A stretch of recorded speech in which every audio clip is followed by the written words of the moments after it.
জয় মা তারা। নমস্কার বন্ধুরা, আমি জ্যোতিষী গৌতম কুমার।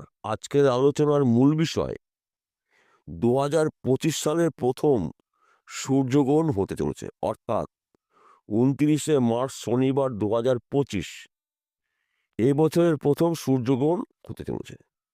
এই সূর্যগ্রহণের প্রভাবে এই 6টি রাশির বন্ধ ভাগ্যের তালা খুলতে চলেছে। আসুন আমরা দেখে নিই কোন ভাগ্যবান এই 6টি রাশির জাতক বা জাতিকারা রয়েছে।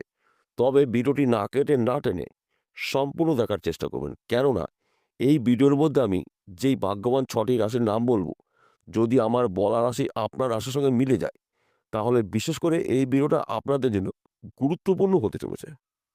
তাহলে বন্ধুরা, আসুন দেরি না করে মূল পর্বে যাওয়া যাক। তবে ভিডিওটি শুরু করার আগে সূর্যগ্রহণের সময়সূচি আমরা প্রথমে দেখে নিই।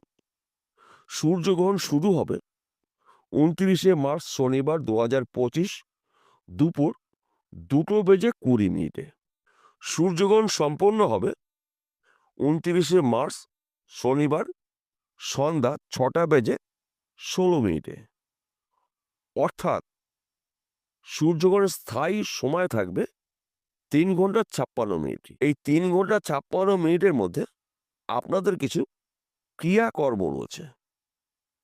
যদি আপনারা নিয়ম নিষ্ঠাভাবে, বিশ্বাস ভক্তিভাবে এই নিয়মগুলো পালন করতে পারেন, তাহলে আপনাদের জীবনে আসবে মহা পরিবর্তন।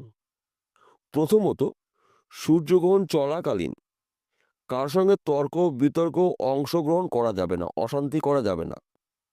সাংসারিক জীবনেও কিন্তু আপনি এই সময়টা তর্ক একদম করবেন না, এড়িয়ে যাবেন। সে আপনি পুরুষ হন কিংবা মহিলা হন। বিশেষ করে যাদের পরিবারে গর্ভবতী মায়েরা রয়েছে কিংবা বোনেরা রয়েছে গর্ভবতী, তাদের সতর্কতা অবশ্যই থাকতে হবে। এই সময়টা কোনো কিছু খাওয়া যাবে না, কোনো কিছু আহার করা যাবে না, এবং সূর্যগ্রহণ চলাকালীন ঘর থেকে না বেরোনোই মঙ্গল। তাছাড়া সূর্যগ্রহণ চলাকালীন কোনো ধরনের ধারালো অস্ত্র ব্যবহার করা যাবে না। দা হতে পারে, বটি হতে পারে, ছুরি হতে পারে, কাঁচি হতে পারে।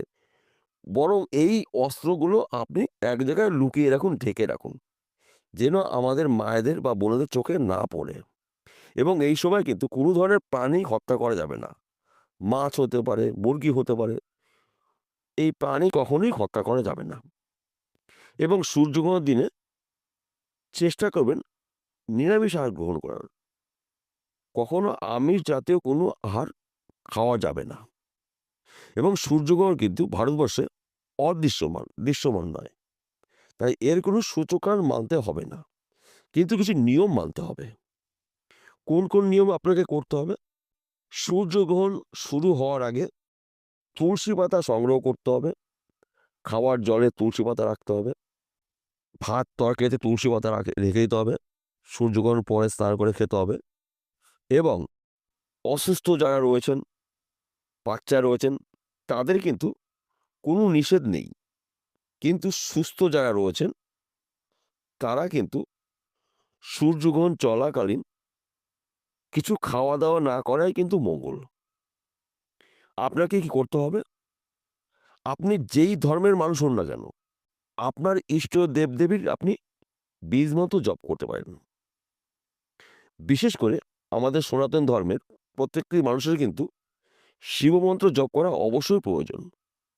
যদি সম্ভব না হয়, আপনার যদি দীক্ষা না থাকে, আপনি গুরুমন্ত্র জপ করতে পারেন, সূর্য মন্ত্র জপ করতে পারেন, হনুমান চালিসা পাঠ করতে পারেন, এমনকি গীতা ভাগবত পাঠ করতে পারেন।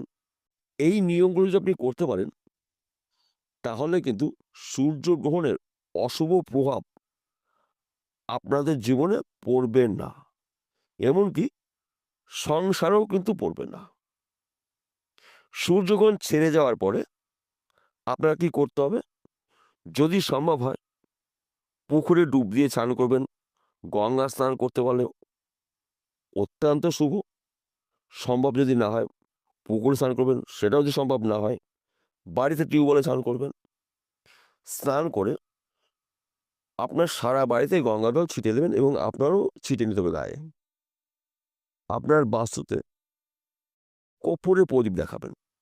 4টি কোণা রয়েছে, প্রতিটা কোণে কর্পূরের প্রদীপ আপনি দেখাবেন। কেন কর্পূরের প্রদীপ দেখাবেন? যখন নাকি সূর্যগ্রহণ বা চন্দ্রগ্রহণ পৃথিবীতে শুরু হয়, তখন কিন্তু অশুভ শক্তির বাড়বাড়ন্ত দেখতে পাওয়া যায়। একমাত্র কর্পূরের প্রদীপ অশুভ শক্তিকে বিনাশ করে। দেখবেন আমরা যখন পুজো আর্চনা করে থাকি, কর্পূরের প্রদীপ দিয়ে কিন্তু আরতি করা হয়। তাই কর্পূরের প্রদীপ কিন্তু অবশ্যই আপনাকে সারা ঘরে দেখা লাগবে। যদি সম্ভব হয় সারা বাড়িতে আপনি দেখাতে পারেন। তারপরে আপনি কি করবেন? দুস্থ মানুষকে কিছু দান করবেন। বস্ত্রদান করতে পারেন, অন্নদান করতে পারেন, লাল জাতীয় কোনো ফল দান করতে পারেন, গম দান করতে পারেন। কিছু না কিছু আপনি দান করুন। সূর্যগ্রহণের পরে দান করা মানে কিন্তু আপনার ভাগ্যের চাকা ঝড়ের গতিতে ঘুরে যাবে। এইবার আসুন দেখে নিই কোন ভাগ্যবান এই 6টি রাশির জাতক বা জাতিকারা রয়েছে। 6টি রাশির মধ্যে প্রথম ভাগ্যবান রাশি কর্কট রাশি। আপনি যদি কর্কট রাশির জাতক বা জাতিকা হয়ে থাকেন, 29শে মার্চ সূর্যগ্রহণ। ওই দিনটা কিন্তু গুরুত্বপূর্ণ দিন। কেননা মীন রাশিতে সূর্যগ্রহণ, উত্তর ভাদ্রপদ নক্ষত্রে সূর্যগ্রহণ লাগবে এবং মীন রাশিতে কিন্তু চাঁদের হাট বলবে।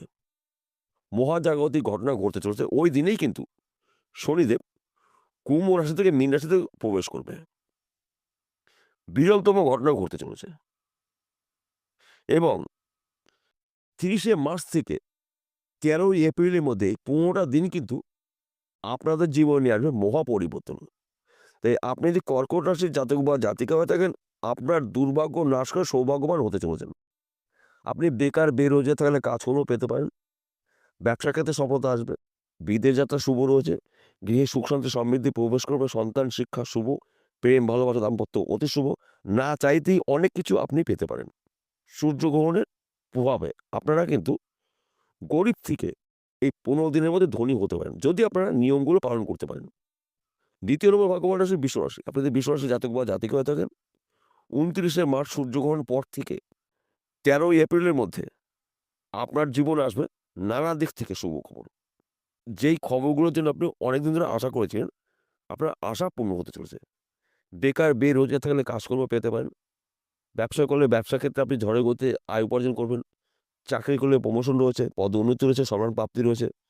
গৃহে সুখ শান্তি সমৃদ্ধি প্রবেশ করবে। সন্তান শিক্ষা শুভ। প্রেম ভালোবাসা দাম্পত্য অতি শুভ।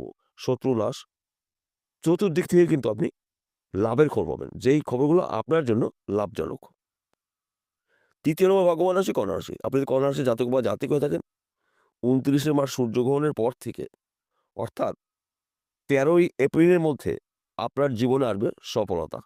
আপনি যদি বেকার বা বেরোজগার থাকেন, কাজকর্মগুলো পেতে পারেন। ফটকা বিজনেসে প্রচুর টাকা আয় উপার্জন করতে পারেন। লটারির মাধ্যম দিয়ে আপনি রাতারাতি কোটিপতি হতে পারেন। আপনি যদি চাকরি করছেন, চাকরি ক্ষেত্রে প্রমোশন প্রাপ্তি রয়েছে। নতুন চাকরি পেতে পারেন। পদে উন্নতি রয়েছে। চতুর্দিক থেকে আপনার কিন্তু লাভজনক কিছু ঘটনা ঘটবে। চতুর্থ নম্বর ভাগ্যবান রাশি। আপনি যদি মকর রাশি জাতক বা জাতিকা দেখেন, সূর্যগ্রহণের প্রভাবে আপনারা প্রভাবশালী হতে চলেছেন। বেকার বেরোজগার থাকলে কাজকর্ম পেতে পারেন। শত্রু নাশ। গৃহে সুখ শান্তি সমৃদ্ধি প্রবেশ করবে। সন্তান শিক্ষা শুভ। হঠাৎ অর্থপ্রাপ্তি রয়েছে। সেই অর্থ লটারির মাধ্যমে পেতে পারেন। পৈতৃক সম্পত্তি পেতে পারেন, কিংবা অনেক দিনের আটকে থাকা অর্থ আপনি রিটার্ন পেতে পারেন। অর্থাৎ আপনার ভাগ্যের চাকা দ্রুত গতিতে ঘুরতে পারে। আমি মেন টপিক আপনাদের কাছে তুলে ধরছি। যা বলছি তার চাইতেও আপনি বেশি কিছু পেতে পারেন। পঞ্চম নম্বর ভাগ্যবান রাশি বৃশ্চিক রাশি। আপনি যদি বৃশ্চিক রাশি জাতক বা জাতিক হয়ে থাকেন, সূর্যগ্রহণের পর থেকে আপনার জীবনে আসবে মহা পরিবর্তন। আপনি যদি বেকার বেরোজগার থাকেন, কাজকর্ম পেতে পারেন। ব্যবসার ক্ষেত্রে সফলতা আসবে। বিদেশ যাত্রা শুভ রয়েছে। চাকরি ক্ষেত্রে প্রমোশন রয়েছে। হঠাৎ অর্থ প্রাপ্তি রয়েছে। লটারির মাধ্যম দিয়ে আপনি রাতারাতি কোটিপতি হতে পারেন। অনেক দিনের স্বপ্ন পূরণ হতে পারে। তাই আপনারা এই সময়টা আপনাদের গুরুত্বপূর্ণ কাজগুলো আপনারা শুরু করুন। ষষ্ঠ নম্বর ভাগ্যবান রাশি কুম্ভ রাশি। আপনি যদি কুম্ভ রাশি জাতক বা জাতিকা হয়ে থাকেন, আপনার ভাগ্য শুভ, কর্ম শুভ। আর্থিক দিক থেকে আপনি মজবুত হতে চলেছেন। শত্রু নাশ। গৃহে সুখ শান্তি সমৃদ্ধি প্রবেশ করবে। সন্তান শিক্ষা শুভ। প্রেম ভালোবাসা দাম্পত্য অতি শুভ। রাতারাতি আপনি একজন মহা কোটিপতি হতে পারেন। এইবার আমি 6টি রাশি জাতক বা জাতিকাদের একসঙ্গে শুধুমাত্র একটি বিষয় বলবো। সূর্যগ্রহণ চলাকালীন কারোর সঙ্গে কোনো ধরনের তর্ক বিতর্ক একদম করা যাবে না। এই সময় যেন কখনোই আপনার জীবনে অভিশাপ না নেমে আসে। এই বিষয়টা কিন্তু আপনারা সবসময়ের জন্য মনে রাখবেন এবং রাখা অবশ্যই প্রয়োজন রয়েছে। কেননা সূর্যগ্রহণ এবং চন্দ্রগ্রহণ যখনই নাকি পৃথিবীতে শুরু হয়, তখন কিন্তু এই ১২টি রাশির মধ্যে কোনো রাশির জীবনে নিয়ে আসবে চরম উন্নতি, কোনো রাশির জীবনে নিয়ে আসবে চরম অবনতি। বিষয়টা পরিষ্কার হলো? নমস্কার বন্ধুরা, আবার দেখা হবে।